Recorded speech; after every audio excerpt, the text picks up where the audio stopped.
start with the majority leader, and then we'll make our way to Michelle. Let me just introduce again, for those of you who may not know, that we're joined by the majority leader of the City Council, Lori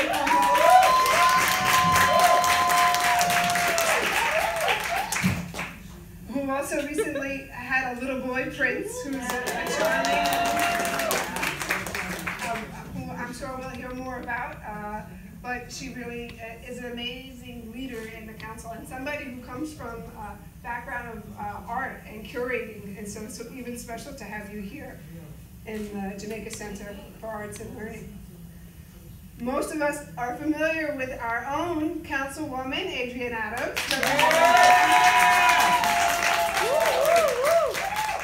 Adrienne is the first woman ever elected to her council seat.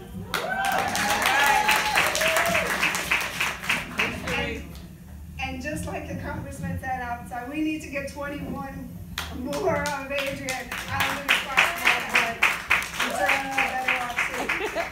And next, we have District Leader Rosalind Spigner. Rosalind will hopefully tell us about how she's come about to be elected a district leader. And also, I'm interested, as a woman who worked in law enforcement, Rosalind's a retired correction officer. Thank you for your service to our city. And how being a woman in a mostly man's world or job, I would love to hear her experience, and that we'll get into that. And Michelle Gilling, Southeast Kingdom. Michelle has her TWU colors. Sometimes it's blue and sometimes it's green. So I messed up. Okay. But Michelle was an organizer before, and now she is the political director. Not many women are political directors of a major union, one of the biggest unions in the state. So we'll go back and start with our majority leader. First question is, how did you come about running for office? What made you think that you could do this too, for the women out here in the audience that are thinking about running? Well, I just want to first start off by thanking you for inviting me to Queens, and I just wanted to say I made a promise to Liz, wherever Liz goes, I will go too. So when she invited me here today, it was an instant yes. And Elizabeth is really ultimately what leadership looks like, and she's a phenomenal and dynamic woman. And what I want to say is that I'm so excited about the 21 and 21 campaign, but what I want us to also keep our mind and focus on are the women that are already elected to office. Because oftentimes we think, all right, we gained one, now we gotta get some more, but we lose sight of who's already in place. And when I ran, of the women that were remaining, because maybe half the women were term limited out, and there were some women that were remaining, we all had really tight races that were like up for grabs, where 100 or 200 votes decided the ultimate outcome. And for me, I was having a baby at that particular time, so it was even harder. So it's really important that we're excited about 21 and 21, but let's keep our eye on the prize and make sure that we also support those women who are already elected, so we don't lose any ground, which is really critical. And I think this last election cycle showed us that. I would say what really got me interested in politics, it's not always one singular thing that brings you to that, but I founded an art museum in Brooklyn called the Museum of Contemporary African Diaspora and Arts, also known as MOCADA. And so I was an arts leader, but at that time, state funding was drying up. And then after state funding was drying up for the arts and not-for-profits, the rumor was that it was going to happen on the city council level. So I started mobilizing trips to Albany, having press conferences on the steps of City Hall, and I started to do that so much that I spent so little time at my own institution that I started to think, you know what? Maybe I should just run for office so that I can actually utilize that time and energy in a way that would help my community. I also admired my predecessor very much, Letitia James, who is now our New York State Attorney General, right? Yeah. And at that time, I saw Tish as our city council member, and I thought, I can do that. I can do that. Until I actually was doing it, and I was like, whoa. What you see of elected office is maybe only about 20 or 30% of what it actually is. And I have way more respect for her than before, because sometimes people will see you and say, oh, so-and-so's doing it, I can do it too. But there's really a lot that comes with it. And I respected Letitia James because she went through the process. She paid her dues. She understood her craft. She had worked tremendously for many offices, for Councilmember Albert Vann, Assemblymember Roger Green. She worked for the Attorney General. She had done all of these things, so she was very qualified when she ran. So I would say that was really my inspiration, was seeing her. And they say you can't be what you cannot see. And so for me, I saw Letitia James. I saw Mary Pinkett, who was the first African-American woman to ever serve in the New York City Council. I had Dr. Una Clark, first Caribbean-born woman to ever run and win in City Council. I had Congressmember Shirley Chisholm right in my own backyard. So it was so many role models that inspired me to run. Okay.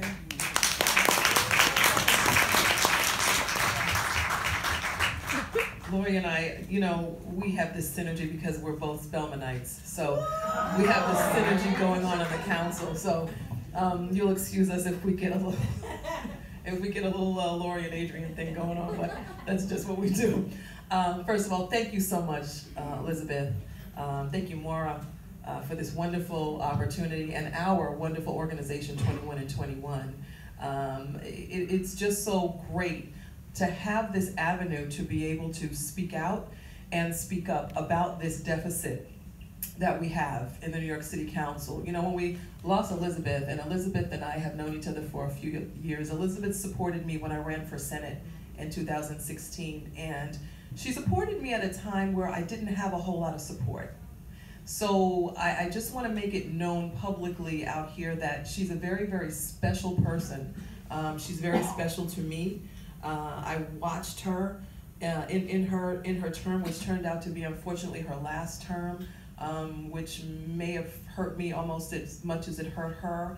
And I remember looking in her eyes. I came in under Melissa Mark Viverito, believe it or not. And I looked at Elizabeth and I said, I don't know how I'm going to do this without you. She was that much of an inspiration and a mentor to me. So I just want it known. I didn't invite you. She didn't. No, she didn't tell us to say. But it's true, and you all should know this, you know, about her. She's a very humble person out here, and she's doing a lot. She did a lot in the New York City Council, and my goodness, is she ever doing a lot now that she's not on the New York City Council anymore. She was in the newspaper yesterday. Yes, I saw it about the light rail, Liz. I did. You all read that article about the light rail? Anyway, we'll talk about that later. But that's something that's going to be real important to Queens. So the reason I ran, some of you have been on this trek with me for a while, and some of you may know that I'm the former chairperson of Community Board 12 Queens, which is the second largest community board in the borough. Is Ms. Reddick still here? Yeah. My other mother. Ms. Reddick is the district manager, and she and I were fantastic partners on Community Board 12. And I joined the board, I was appointed to the board in 2009 by who turned out to be my predecessor, Thomas White, Councilmember Tom White. Yeah, that's right, Brian's here, his son is here. About a year after, I was appointed to become the education chairperson for Community Board 12. And I think that's really where my grassroots wings really started to fly. I started noticing just the disparities in our community education districts in 27, 28, 29 specifically. And I started realizing some things that really, really hurt me. And that was that we were fighting for things that other communities didn't have to fight for our children. Yep. Our fair share. And that thing really bothered me. I got to speak out a lot. I became a very loud activist and advocate for our children out here in Southeast Queens, and I think that I ended up making a lot of news, even though I didn't necessarily go seeking any news specifically. But it brought, I guess it brought attention to other people, the passion that was in me for our children, for our community. I ended up running for community board chair, and when I was elected to the New York City Council, I was in my 3rd term as community board chairperson. So through my love for my community came the inspiration to run for office. But I tell you, the work that is done on a community board, a civic, Rotary Club, it's unparalleled to any work or experience that you can get prior to ever running for office, district leader. It's unparalleled to any work that you will get any experience, because you have got to have not just a heart for this work, but you have to have some kind of chops for this work, because as my majority leader says, sometimes we make it look really easy. It's not easy. And I think that a lot of people kind of see, quote unquote, the glamour and the glitter. There's really not that much glamour and glitter to this work. If it's not something, and I always say I'm born to do this work because this is the first time that I ever have felt in my career as a corporate trainer, which is my profession. I've never felt born to do corporate training for executive management, but I have felt born to be an elected official for my Southeast Queens constituents. Yeah. So every morning, as I've said in the past, I now get up on purpose with a purpose. Yeah. And I know that I was born to do this work. Yeah. And so that is why I ran. I ran not because of what I saw then in me. I ran because of a spark in me that other people saw in me that I didn't see in myself. I felt it, but I couldn't put a name on it. I couldn't put a pin in it. I didn't know what it was. And I was asked throughout a few years, when are you gonna run for elective office? And my answer was always never. I don't want to be a politician. I don't like them. Right? To this day, I really don't accept the moniker politician. I'm an elected official, elected to the work. Because as I tell my neighbors and they say, hi, councilwoman, who are you talking to? I'm just your neighbor next door, you know. We still, you know, have garbage day the same day and, you know, still have the roads and stuff. I'm just now in a position to make our lives a little bit better because I can pick up the phone and call DOT and say, fix the roads. So that's the difference. You have to have a heart for this work. So I commend all of you that are thinking about it. I encourage you to do it. I'm really, really grateful for 21 in 21. We need you. Yeah!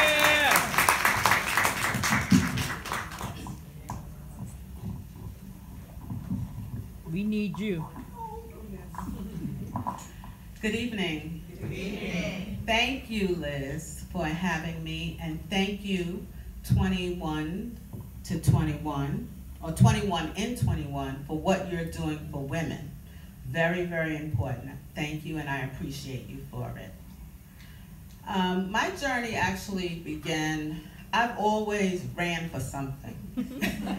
So I think the confidence in me started as a little girl. I ran in high school for vice president, president of my vice president of my class, of my junior class, not the senior class. I ran for president of an organization, Tapawingo Honor Society, where I was involved with Camp Minnesink, and yes, I was a member of that organization, and I ran for president of that organization. When I was in college, I ran for positions on the student council. When I became a member of Delta Sigma Theta Sorority Incorporated in college, I ran for quite a few positions, and eventually I was president of the Queens Alumni Chapter of Delta Sigma Theta Sorority Incorporated. Mm-hmm. When I was in corrections, I ran for business manager for the Correction Guardians.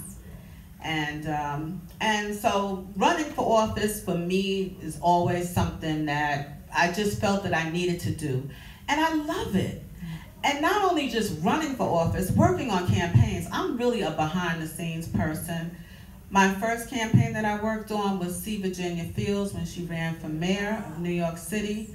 I worked on her campaign. I was still working at the time, but I would travel to Harlem and help her make phone calls. I worked on the Obama campaign. We organized Queens for Obama in the 2008 campaign, and then I later came back and was the regional lead for the borough of Queens in the 2012 race and served as a delegate for President Obama. And then I also worked as a trainer for OFA. And then I went to Stanford and worked for Governor Malloy and helped him get elected. I think he was the only governor in the country that got elected in 2014. And then when the late Barbara Clark passed away, I said, well, I'm going to run for her seat because I enjoy helping others get in. I love the background work. And anyone that knows me, I get phone calls day and night for assistance to help them with something. Whatever it is that I could do to help, I enjoy that. As a correction officer, Liz was saying that she wanted me to speak a little bit about that experience. Basically, what it is that it taught me actually to be a little bit more compassionate as a person, because you're dealing with people who are at the bottom of the barrel. They've hit rock bottom.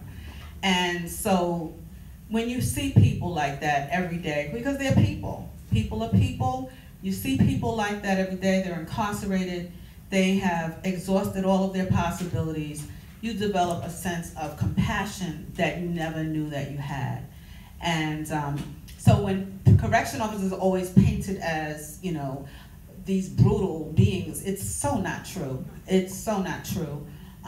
We can't go to work every day. First of all, we're outnumbered, okay? You have one correction officer to 50 inmates, okay? So it's no way in the world you can come in and beat up 50 people at one time. You're gonna get beat up. Right. So you have to learn how to speak to people, how to speak to people with respect. You know, it's ma'am, miss. I worked with a lot of women, so you know, they would curse me out, and I was, okay, ma'am, all right, you know. And once they got to know you and you calmed them down, you know, you just had to do whatever it is you had to do. When I became president of Delta Sigma Theta Queens Alumni, my soror said, well, we're gonna give you a hard time. And I said, there's nothing that you can do to me that the inmates haven't done on Rikers Island. So try it. So my thing is, and also as far as just women in general, and the amount of men that are in that particular line of work compared to women, you really have to carry yourself with a certain stick of strength, okay? Because these men will try to manipulate you, they will try to dominate you, they will try to control you, and you have to be tough. You have to stand up to them, okay? And you're not gonna fight every day, you're not gonna get in an argument every day, but you're going to find a way to carry yourself and demand your respect from every single person that you work with, men and women. Yeah. So that's all I can say. I want everyone who's interested in running for office to try it. Go ahead and try it. There's no, I mean, working on a campaign helps. It helps to prepare you because then you know exactly what's needed. You know that a campaign never starts on election day. It starts from the time that you decide when you're going to print those petitions, who's going to be on the petitions with you, who's going to run with you, who's going to support you. Do you even have friends? Okay? Because you better have friends if you're running for office, okay? You're gonna find out that, I mean, my friends pushed me, and even district leader, I was out there in that hot sun. I said, oh, I'm so tired. I don't wanna knock on another door. My friend said, come on, you're gonna knock on those doors. And you have to knock on every single door, okay? There's no shortcuts. So when you decide that you wanna do this, which I recommend, do it. Do it because it helps build your confidence and it helps you to do whatever it is that you feel you want to do in your community, giving back. A district leader's role is a volunteer position. We do not get paid for it. So when I'm out there in the hot sun knocking on doors, it's to be reelected for a volunteer position. But I love it. Like I said, it gives me an opportunity to reach back into my community and to serve. Thank you. Yeah. Now, Michelle didn't run for office, but she works in a field that is mostly male, and each and every day you work with elected officials. Tell us how it is being a woman and working in a man's world. Child, how much time you got? Your members are mostly Sure. men. My name is Michelle Gilliam, and I'm the Political and Legislative Director of the Transport Workers Union, and I represent 45,000 beautiful transit workers, most of whom work for the MTA. Some are private transit workers, and for school buses and Yonkers, and also big bus and city bike, and a few other sectors as well. It's challenging, but it's also rewarding, and almost at the same time each time, if you will. I would say that the membership of the TWU Local 100 is probably 75% male, and the staff elected offices are reflective of that. And so, not all, in my daily engagement with people is mostly men. I think I'm the first woman to have my position, and so there is definitely a lot. To be very honest, there's a different level of scrutiny that I'm subject to. So I always have to deliver, right? Deliver, and sometimes I have to cut through some BS. But I'm very much I would say indebted to this union, because I think we're very special, not in terms of the membership that we represent, but also historically how we were formed and the positions that we take and the way that we fight. I always say no one fights like transit workers. And in my experience, and I think that being a woman, even though I'm not rank and file, I think I have been able to bring a certain level of independence to this role, right? Because I'm not coming from the shop, so I'm not really beholden to a lot of internal politics, if you will. And I do think that, no offense to the brothers in this room, but women do have a different kind of analysis when they approach organizing, how we view policy. Right. Because I'm a woman, I center women in the Transport Workers Union, even if they are in a minority. So when contract season, for instance, is coming up this year, so are the Women's Committee, do they have special ballots going out to survey, right? Are we making sure that we are paying attention to the departments that feature more female members? Our station departments, station agents tend to be more female when compared to people who work on third rail, for instance, right? So these are just like my small examples, but I'm fortunate to have this role, and I like to think that the Transport Workers Union does benefit from a woman being in the leadership I am right now. And your leadership at TWU, do you believe they treat women just as fair as they treat men? Yeah, you're not going to get me in trouble, but absolutely. No, absolutely. And sometimes it doesn't mean, I should reframe the question. Maybe it's more like, do women a lot of times come to the union and say there's situations at work, like Me Too situations where they might be treated differently, or do they often go for the promotions or take the exams to be a supervisor? Sure, that's actually a really, really good question. I would say that a lot of female transit workers, docile is certainly not the word I would ever describe a transit worker, but when relative to their male counterparts, they tend to not be as eager to seek leadership within the union. Not necessarily more active, because they'll be very active. They'll show up. They'll go to meetings. They'll go to they'll go to shop gigs. If we need them for a rally, they'll be there. But a lot of times they are doing it because it feels good in their heart and they want to do the right thing, but they don't see it among themselves to say, you know what, maybe I should run for recording secretary within my unit, right? And so I I've worked a lot with our recording secretary, Latanya Chris, and then also some other elected officers to address that, so we can try to create pipelines within the union so that we can really elevate our female member activists.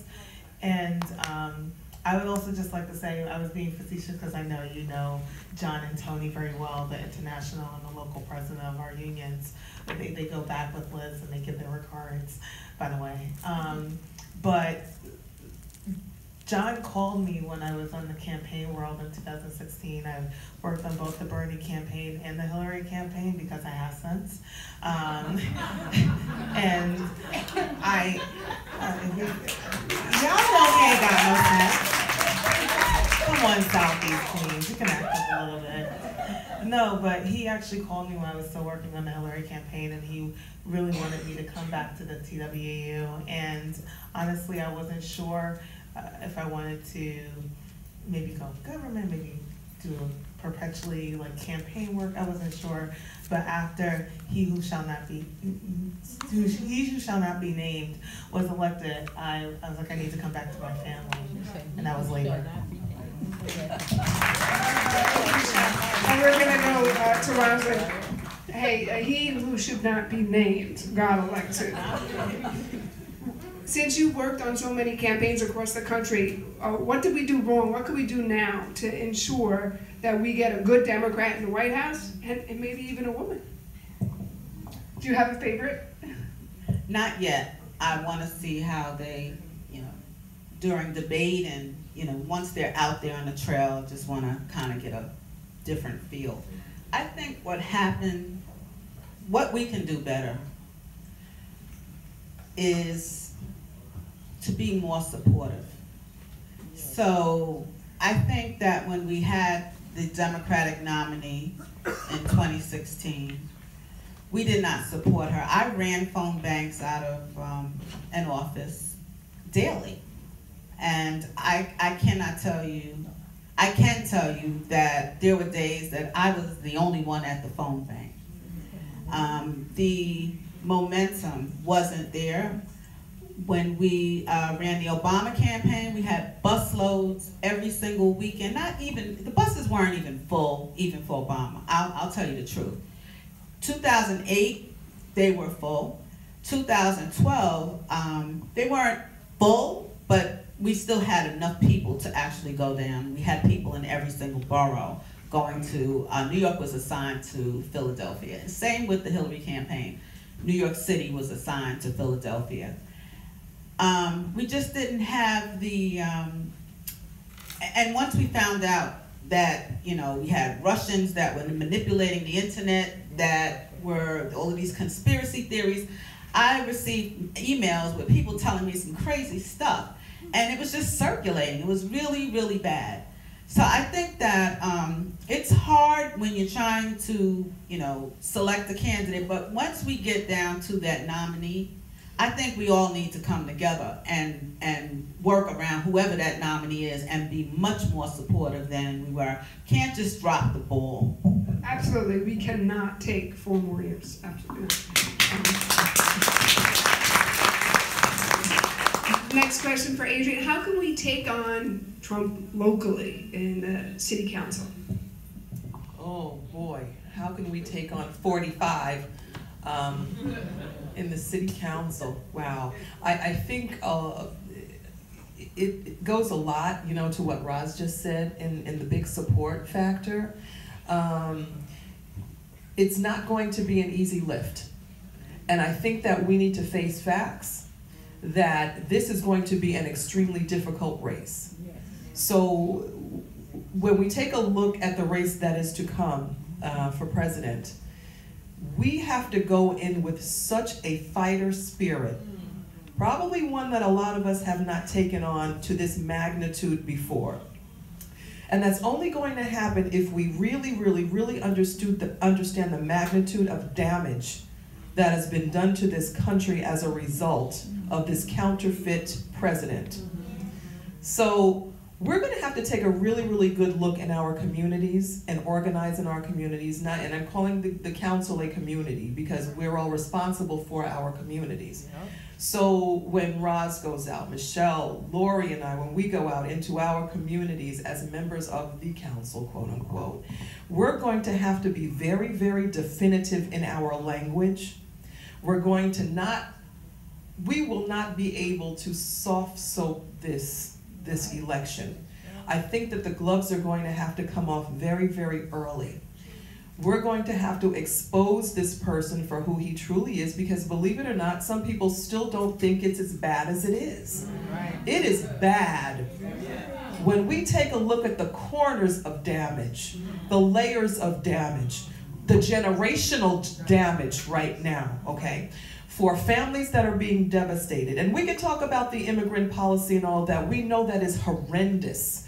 And we're not just talking about one community, and that's something else that we also have to be very honest about also. We're not just talking about one community of immigrants when this person says they're animals and says they're this and that. We are talking about several communities. So we have to realize that, number one, we are one nation of immigrants when it comes to that. Just put that argument aside and understand that. But the other policies, the policies that are now affecting children that cannot eat, the reason that we now have changed the language from hunger, what are we calling it now? There you go, Tamar. Food insecurity. The language is changing now because of the severity, and it's really hard to think about the damage and just the effect of the damage. We have college students, and some of you know who they are. Some of you may even be in this room. College students that have to decide on a daily basis whether they will go to class or whether they will have breakfast. Right. That is substantial. And that is ignored by the counterfeit president in Washington right now. We have children right now that cannot get the health care. We have pre-existing conditions right now that are looked at minimally. All of these things. So I think that we're really going to have to be very, very honest and blunt when we get out there and we organize and we take responsibility for getting this person out of office. We have to be mad about it. We can't be cute about it. We can't put a smile on it, because if we do, we are going to be so hurt during the next election. I think we also, I gotta say this, we have to be very, very careful about what we did with the Bernie and Hillary situation. Agreed. We damaged this country in ways that we can never get back because of the polarization that took place on those two fronts. So if we have a situation like that, where we have large masses on one side, large masses on another side, and it's clear that one side is not going to win, we cannot turn our back and say, you know what, I'm not voting. Yeah. That's not an option. That's not an option, because we're in crisis in this country. That's not an option not to vote. And guess what? It's never been an option not to vote. Never. It's never been an option not to vote. So when we go out here, we do all this work when it comes to voter registration, voter education, and all this good stuff. And we take a look at what that gift has now garnered. And that's a mindset that I'm not going to vote because my candidate didn't make it. I think that's horrible. We have to make sure that we are taking responsibility for our responsibility. And so I said all that to say, when we look at the council as a body of leaders who are responsible for populations of people, we have to make sure that we drive that message loud and clear that we cannot afford 4 more years of 45. Adrian's so right when she talks about the damage that is being done under this president and how he's taking us generations backwards. Here we are in April, which is the month of equal pay. And Lori, you were a champion, and you still are, in the council when it comes to MWBE or making sure that the city's dollars are going to communities of color and women, and that they get their fair share. That's an example of what we could do to not go backwards. Can you talk about a little bit some of the legislation that you've passed in the council? Because I know you passed a ton of legislation on this. I'm glad you asked me a different question, because my colleague right here killed that question. I didn't know what more I could say about that. I was feeling very Brooklyn in my Queensboro right now. Ain't there anybody else from Brooklyn right here? I never felt so Brooklyn alone in all my life. This auditorium's getting smaller and smaller. But she absolutely, I mean, every word, every concept, every truth that she dropped is the real deal in terms of what we have to do to move forward. But I would also say that what I was trying to figure out what I could say behind Adrian is really the answer that you asked me. It's what we can do where we're at with what we've got. And so when I think about the legislation and I think about 21 and 21, you know, when we think about all the gains nationwide that we're seeing, we sometimes can think that that just appeared somewhere. But movements like 21 and 21 in New York inspired movements all across the nation. And sometimes we don't understand the power that we wield in New York City, and how what we do transcends all across the country. So one of the things that we did most recently that we're fighting for, it's so interesting because being a new mom, it's like I was just a single woman up until I was age 42. So I have this like half brain of remembering what it was like to be a single woman all my life, and now what it's like to be a woman with a child. So now it's like, before, when I was a single woman, I was like, all these families, come tax time, they get like this refund. Us as single women, we should get a bigger refund too, just for being single. But now I'm kind of like, what can I get for my tax refund now that I got a baby? How much bigger is it gonna be? Because I really need that. You know, so it's one of those things where I'm like, I'm fighting for both. But it's one of those things that now I'm a new mom, my son is in daycare, so it's $1,400 a month for an okay daycare. Not the like, I'm sticking out my chest, this is where he's at. It's like $1,400 a month plus all of the other, and then we find out that the child care workers, the educators who educate my son, because he's in a daycare center that is not with the DOE. So those teachers get paid far less than the teachers in the DOE and the UPK program.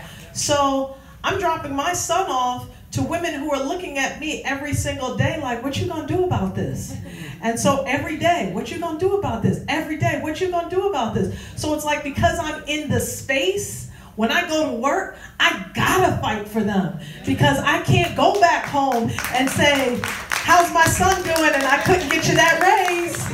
So it's like, it puts you in a different place of pressure, of really realizing what the issue is. When it comes to issues around pay parity, we know that in our city workforce and all across this city, women are not getting paid as much as their white male counterparts. And we know that for white women, we're in equal pay month, but that's because it takes white women a year and 4 months. For African American women, a year and 8 months. And for our Latina and immigrants, a year and 11 months. So it's like, we are being shortchanged. We're heads of households, and the stress that we're experiencing trying to make ends meet in New York City is so challenging that what we wanted to do in the city council was to level that playing field, because up until now, all you could do was feel that that was happening. But we passed legislation, myself and your council member, Donique Miller, with the council support, made it transparent. So now that we can get annual reports that's going to show where those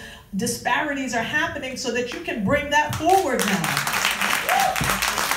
So that's what we're experiencing. And then we passed the Mother's Day package, because we recognize that Black women are dying in childbirth. We recognize that Black babies were dying, and we needed to make sure that we had proper care. So we passed legislation in order to make sure that women in low-income communities have doula care, that have pre- and postnatal care, that have a visiting nurse program, all of these different things that we didn't have access to before, such as diapers. We know that diapers were not being distributed in our homeless shelters, and wipes. Boy, are those things are expensive. You would just think like diapers, what? Like, really? We got housing issues, we got this issue, we got that issue. But diapers and wipes and all of the products that go with it are so expensive that those are some issues that some women deal with. These are the difference between people being able to pay their rent, being able to provide the proper hygiene for their children, and being able to send them to daycare. Like, it's all interconnected. And these are things that so many women are facing in terms of why they just simply can't get ahead. And I want to just say, what we're doing is being intentional about what we're doing. When Liz was chair of the fire department committee, when we came in, for all the time we had been there, we had been hearing, I think it was this number 44, that there were only 44 women out of 11,000 in the fire department. Under Liz's leadership, through her intentionality and the unification of the women in the fire department, we doubled that number that had been the same for so many years. And guess what? It's not enough. But we were intentional about it. And when you're intentional about it, you're speaking about it, you're having campaigns about it, you're letting people know that we're putting you on notice, that this has to change, that this inequality can't continue and cannot live and cannot exist anymore, then we're going to see the change that we want to see. And that may happen in your PTA, it may happen in your community board, in your city council, in your block association.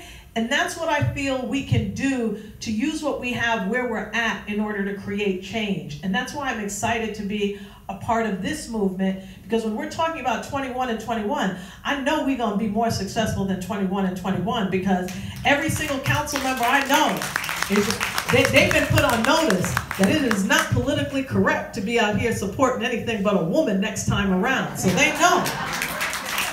We're going to see a tidal wave of women, but we can't stop there, and we can't take anything for granted.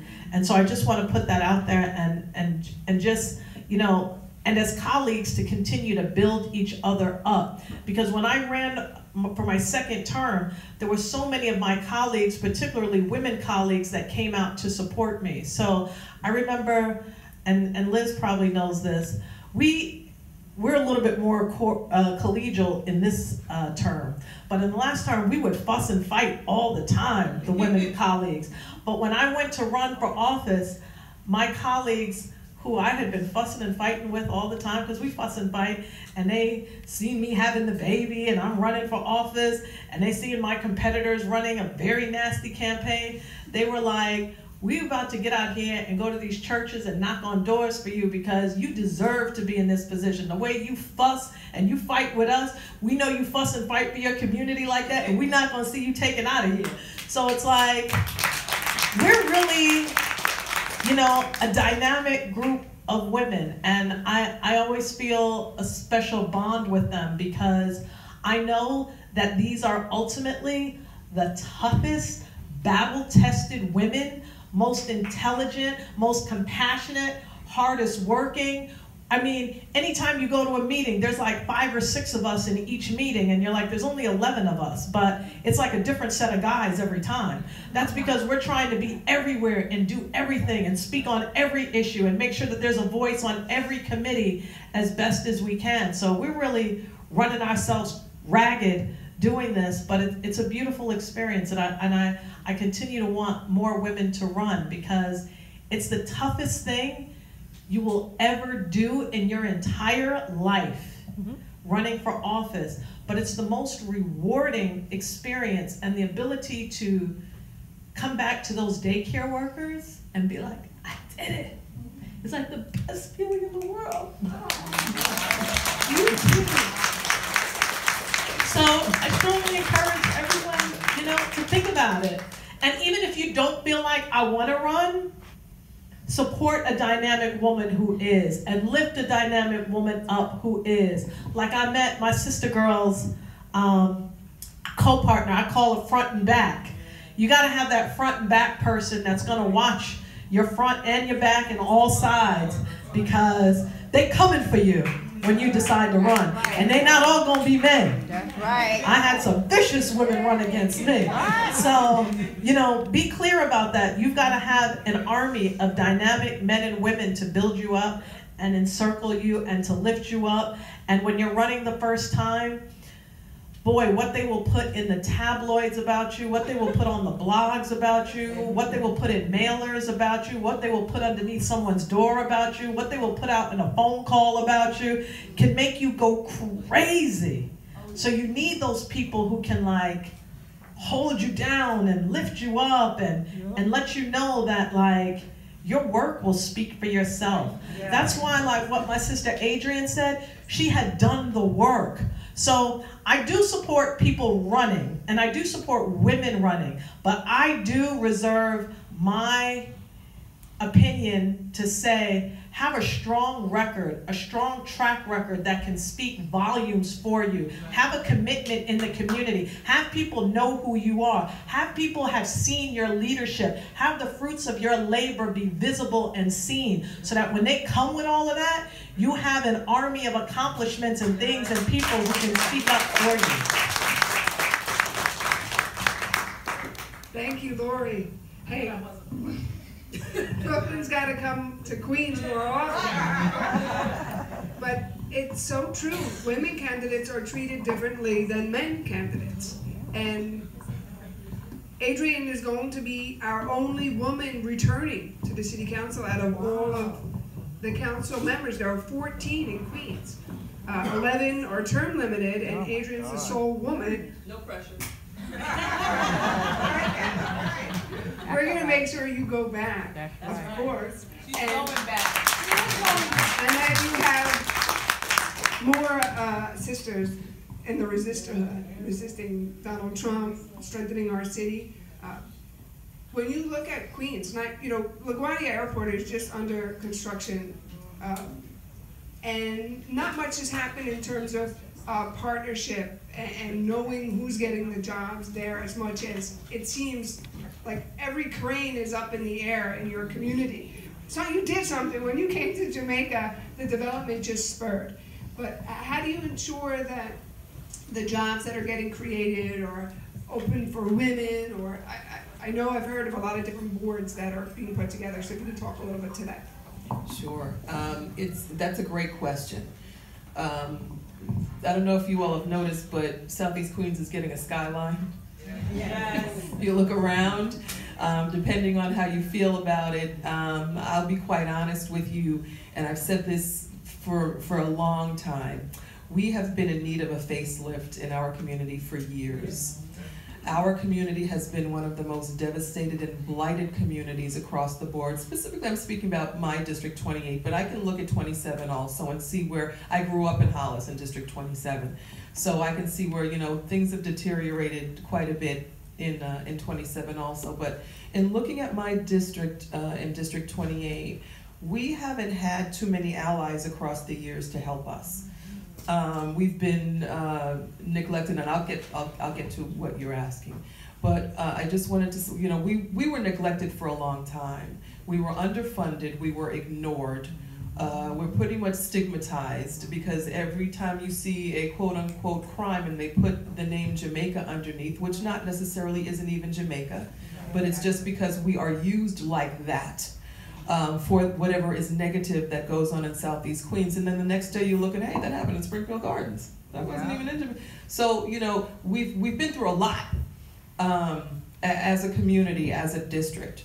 So my intention in coming in was to try to right some of those wrongs and try to flip some of those deficits that have been ongoing for us for so very long. So one of my promises when I was campaigning was that I promised District 28 that I would get our funding back. You did it.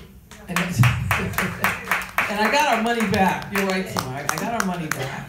So, organizations that had never been funded before, I was able to give funding to 41 brand new nonprofits and organizations that had never, ever been funded before, and a lot of those organizations are run by women.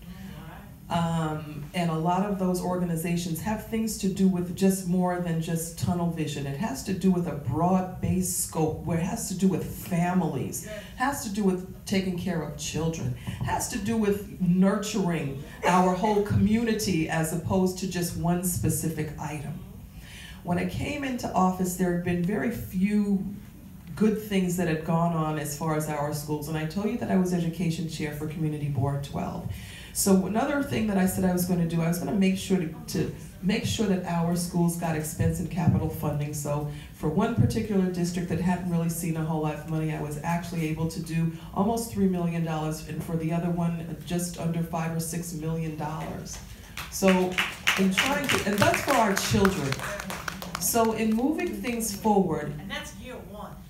I'm just getting warmed up, Lord.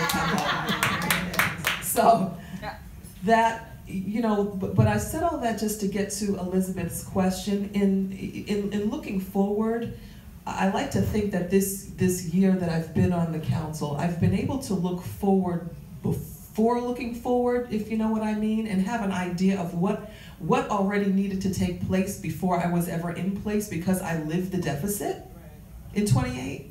I lived the neglect in 28. I lived the stigma in 28. So in coming in, I wanted to have a running start to give us at least, we don't have a playing field yet, you know, a level playing field yet. But my intention this year is to get us at least a level playing field, or feel like it is anyway, and then to keep on going with that. So with that vision comes the movement of women. How do we propel women and women in business? And I see Malika Kataran, my soror over there, wonderful businesswoman. Love you, Malika. And all the great things that she does in her organization, and so many of you out here, women, Joanne and other, you know, that just do fabulous work in your own right. We have to continue to partner up because there are a lot more women that need help and need to be brought up, need to be supported. And one thing as women that I think that we are growing into now, which is something that we haven't always done very well, and that is support each other. And not take it as we are taking something away from each other, but more that we are actually giving to each other, so that when that pebble is thrown out into the into the water, we do see that ripple, instead of holding on to those things for ourselves and never seeing any growth at all. We have to realize, especially as women, that when we do toss that pebble into the ocean, that ripple does affect so many more. So as I continue to do my work to lift up women, and I'm going to say lift up women, lift up families, because that is the vision that we have in totality as women leaders, and that is our responsibility to do that. I will encourage you women leaders who are sitting out there, and the men that get it, to support those women in business that are doing good things, to support those women in business that need your help to grow, to support those women in business that do have a vision for themselves, for their communities, and I always say for generations, because that is what we live for. If we live for nothing, we live for the future. So we have to continue to support each other so that the growth will not just be incumbent on those of us that are sitting here in leadership, but we are all leaders responsible for the total picture. Right. Total picture, total family woman too. Thank you, Adrian. As you see, our majority leader is getting up, but we're so blessed that she was here.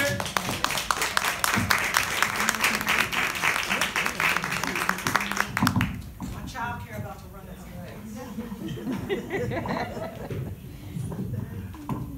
We're going to have 2 more questions to the panelists, and then we have to wrap up soon. So if you do have a question, does anyone in the audience have a question?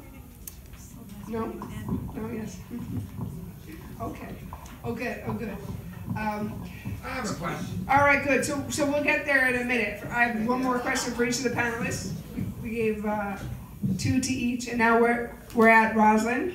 And in the vein of Equal Pay Month, you at some point you rose up and said, I'm going to do this job. I'm going to be a correction officer. A good paying job. As the majority leader leaves, Lori Cumbo said that in the council, you know that there are, our city budget, a lot of the women make the low-paying jobs, not just in the city, but in the country.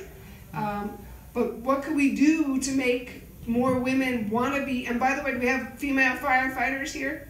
Yes. All right, a round of applause for our female firefighters.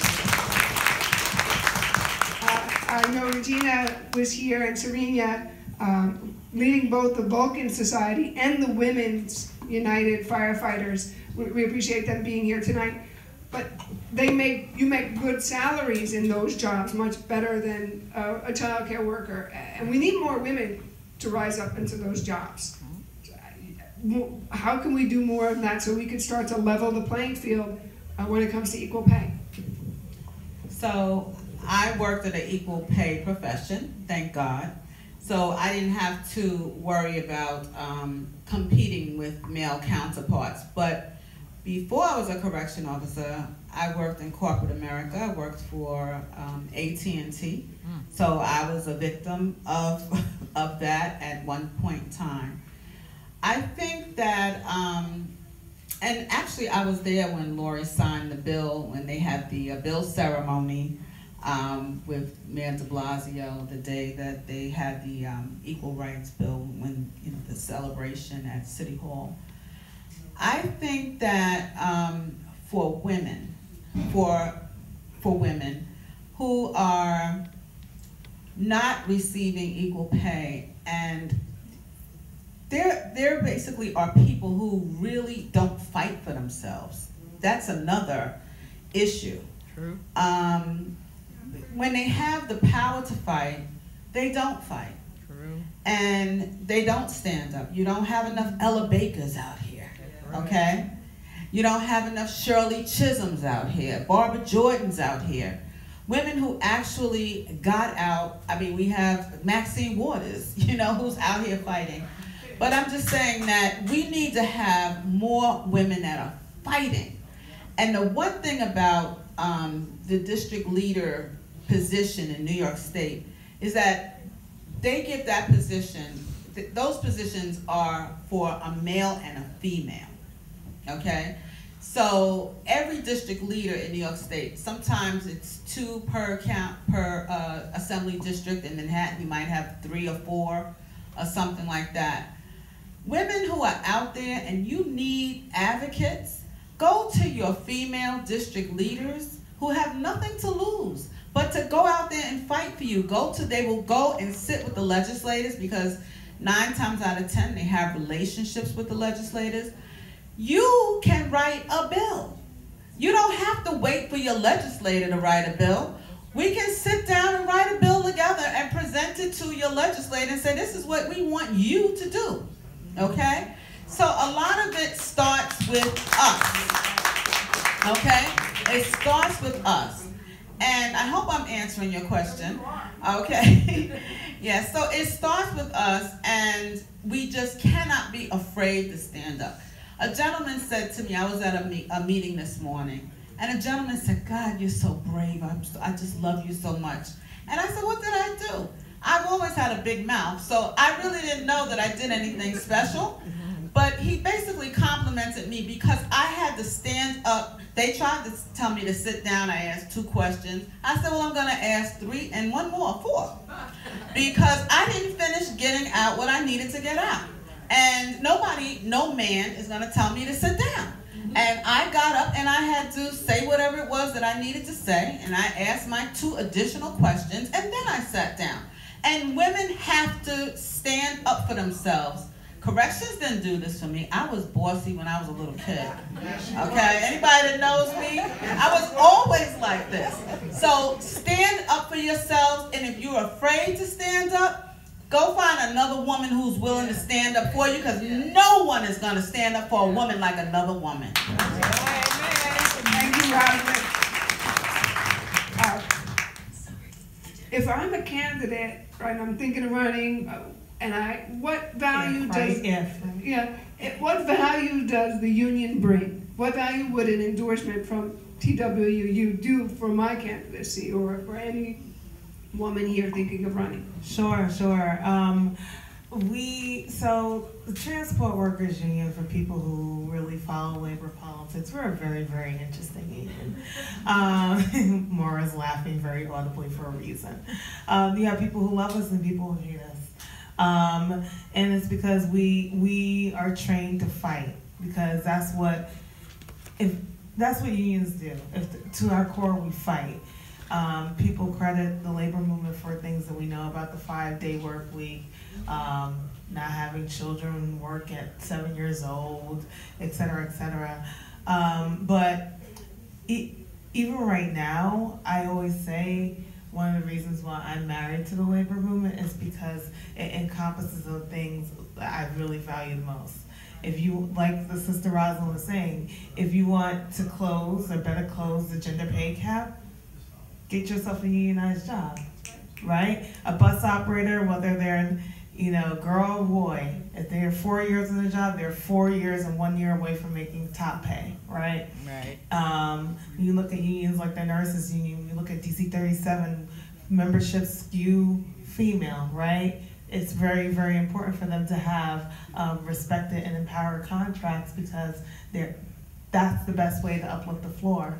And this is why I take the endorsement of the Transport Workers Union very, very seriously, because we're not just fighting for our members, but we're really fighting for the working class in New York City.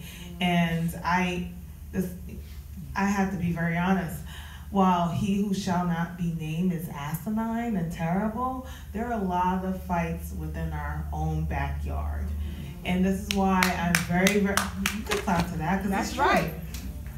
When you look at the income inequality, not just income inequality within our city, but when you look at an actual inequity, right? We see, I'm from Cambria Heights, right? I'm a Queens girl now. We see how the lack of funding of MWBEs plays out into our storefronts. Mm-hmm. We see what consistent and systemic underfunding of schools does in our K-12 schools, right? Unions advocate for these things, right? Because we are ones to protect and advocate for the public services, social services, and public and social goods within the city. Sure. Things that the working class relies on, things that employs the working class. So one of the reasons why I am very much engaged in 2121 is because I need to have these conversations with whoever is going to be running. Now, I'm here supporting all women. I'm here supporting women, but it would be irresponsible for me to say that I can automatically support a woman who does not have the adequate class analysis that we need to really elect into office. Right. And interesting, Michelle, you brought up how so many New Yorkers are struggling, and the difference a union makes in giving benefits, fair pay. For myself, I wouldn't have had the opportunity to run for office if it wasn't for my union. Sure. I was a painter, my first job out of college, and in doing that, it gave me the ability to support my family. Sure, and can I just really expound on that, because it's not only, we're talking about pay equity, which is, of course, is important, but my members of the union, male or female, care about pension and pension reform, right? My members deeply care about how they're respected and on the job, and whether or not they will be able to return home to their families safely in one piece. That's right. Now, these are men, it happened to men, but over the weekend we lost 3 construction workers on the job. What the hell is going on, right? A female bus operator, I'm sorry I have to go into this, but this is the life that they live. 2. Through a guy, through urine on a female bus operator, over a decade on the job. My members care about a lot. They care about assaults. They care about being able to be well compensated, because they have very, very difficult jobs. And it's not just transit workers. It's correction officers. There are a lot of women in that union as well. It's police officers. It's construction workers, right? There are a lot of female construction workers. In fact, there are apprenticeship programs dedicated to getting more women and minorities into these jobs, right? So for women who are looking to run into office, you know, I'm gonna be a little bit of a sassy, kind of fast-talking kind of person when I interview you, because these are the jobs that I represent, that I fight for, and the issues are that serious. And we need for more women and men, of course, to have that elevated sense of analysis. Absolutely. Unions truly make a big difference in an election, and the working person's voice must be heard in government. We should have been out of the room already, but I know that there are folks in the audience, especially I see a young student in high school, I don't know if she left, she had raised her hand before.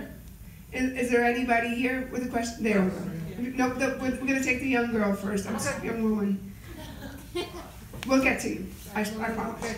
Okay. So, my name is Saidi Samonte. I'm from TWILS, the Young Women's Leadership School of Queens. And my question is more of a personal question. But my question is, what was like the first issue or problem that really woke you up to the issues around in your community, that really drove you to be like, okay, there's a problem here and there needs to be change here?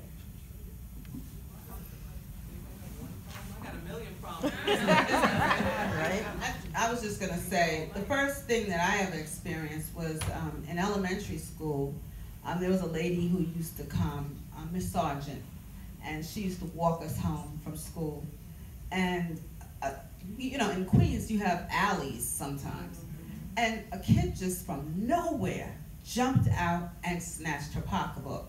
And I think I had to be in 3rd or 4th grade. And when we saw that happen, my friends, I don't know, we said that from now on, we would never let something like that ever happen.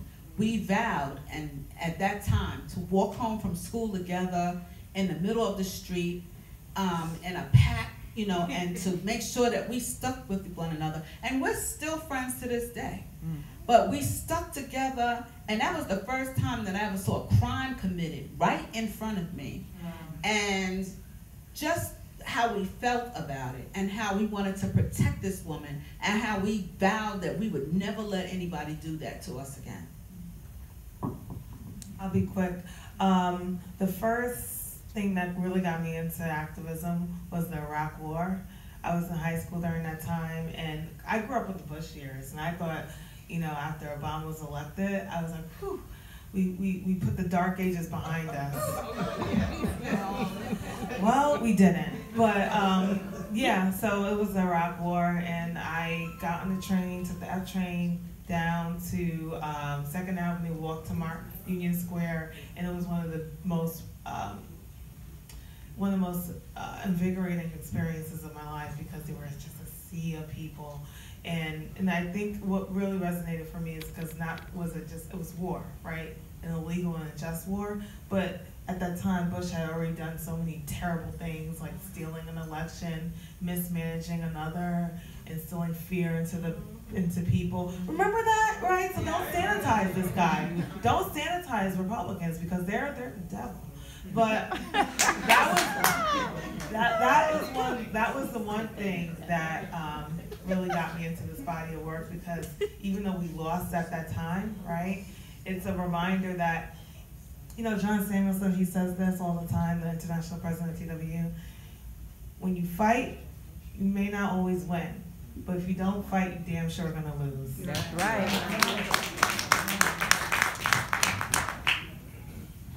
I have a lot, but I'll just boil it down to one, because I mentioned, you know, coming out of education and being concerned for children and families. So, you know, when I was education chair for Board 12, I realized that we had to fight for books in schools and smart boards. And August Martin High School didn't have a library. I mean, I could go on and on about other areas, but I think that that's when the real, yeah, they just got a library last year.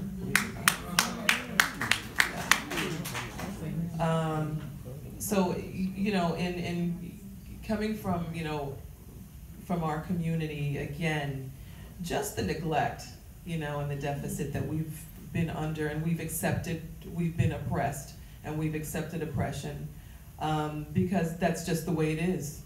That's the way it's always been, and some folk, that's the way it's always going to be, you know. But for me, a change had to come, some way. I couldn't continue to see our students and my children coming up in public school system as well in the district, coming home with copies. That's right. Instead of coming home with a book. So that disturbed me greatly. So something had to change, and I was going to have to try to find a way to make a change, and the best change is inside of ourselves. So when you're looking for change, my Twills girls, you know, look inside yourselves, because we need you, okay? We need you. We need you, and we're lucky we have you. We're lucky to have all of the leaders here today. I think it's 9 o'clock. I don't want to keep you too much longer. You promised this guy over here. There's one gentleman in the audience that has a question. I'm a retired TA worker, and I appreciate the union. My question is, as I go back as far as Vietnam. I was against that war. That was stupid. But my question is the city's becoming so gentrified, people being pushed out of their houses because the rents are getting so high and housing is getting so high. I'd like to see more done so families, excuse me, can live a fair life. Sure. No, I totally agree. You were a TWU member, brother? Yes, I'm retired. That's beautiful. And I appreciate the union because I had a lot of medical problems after I retired. Sure. Well, thank you for your service to our city. You're welcome. Just to really address that, and again, I'm sound like a broken record, but if we have an empowered labor movement, we really correct a lot of the societal ills, right? And gentrification is a very, very complicated issue, right? But one of the best ways we can keep people who've been living in communities and have weathered it out over the years and choose to stay in the communities is if they have good jobs, right? I agree. It's not that complicated, like good jobs with good wages. But and excuse me for a second, they're becoming rarer and rarer. Sure. And I mean, we could go back and forth as to why I think that is. I think what's happening in this country is that, like, you have the right wing, and we all know what's going on there, right? The right wing, they're the right wing. But I also think that within the Democratic Party, right, not everyone's like an Adrienne Adams who has an open door policy, right?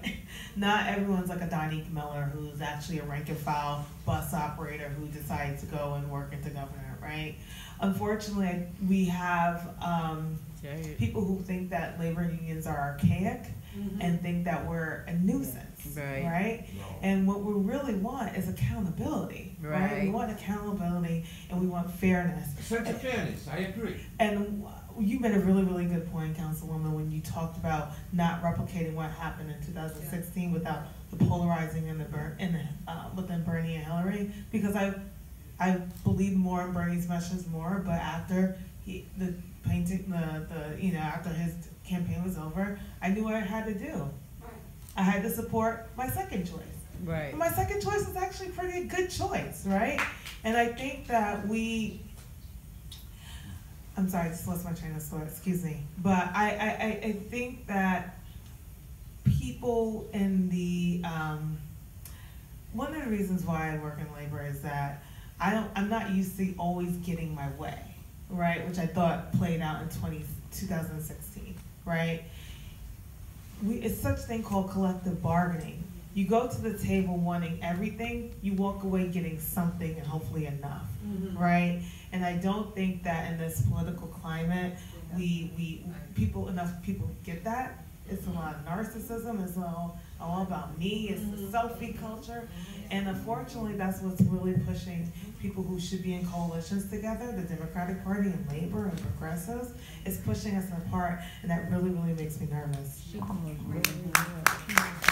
Right, well, Thanks, Michelle. You're wrapping up our evening. I want to, everybody, please join me in giving a round of applause to our Councilwoman Adrienne Adams, our District Leader Rosalind Stigner, our Political Director Michelle Gillian,